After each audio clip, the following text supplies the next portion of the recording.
this is our community, and we want to... A TV interview in small-town Virginia, and in this moment, a senseless double murder captured live.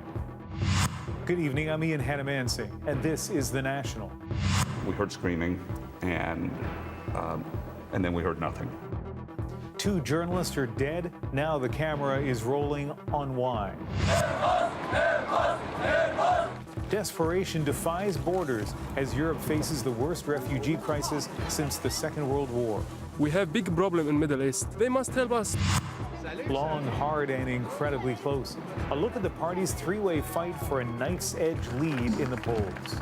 It's probably one of the most interesting and fascinating campaigns we've seen in a long time. And paper, profit, and panic. Patty, Jim, and Amanda break down the bottom line for the wild swings in the market.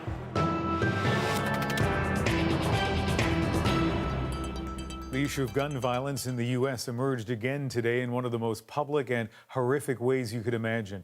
2 young television journalists targeted and killed while doing their job. A live interview on their morning news show.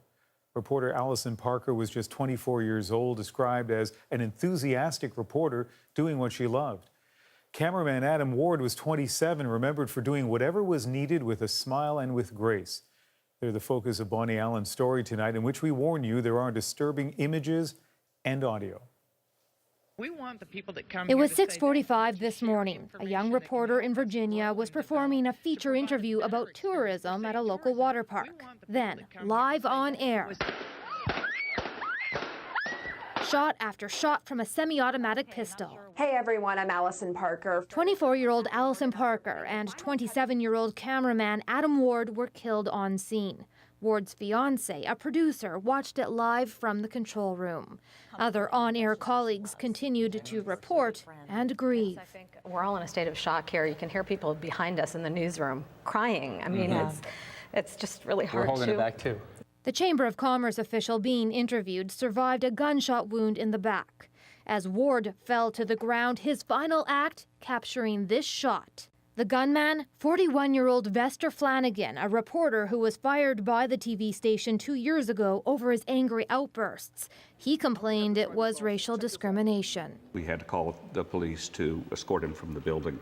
Bryce Williams, WDBJ7. His on-air name was Bryce Williams. Police began a manhunt. Then, shockingly, while on the run, the suspect posted his own graphic video of the shooting, which we're not showing.